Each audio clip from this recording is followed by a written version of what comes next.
Suddenly, a viral video appeared on social media. That someone recorded a video of an unexpected incident.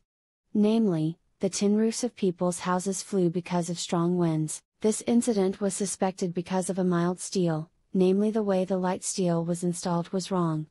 So that the roof flies in the wind. Hopefully today's news is useful. Don't forget to subscribe, like, and comment, guys. Thank you.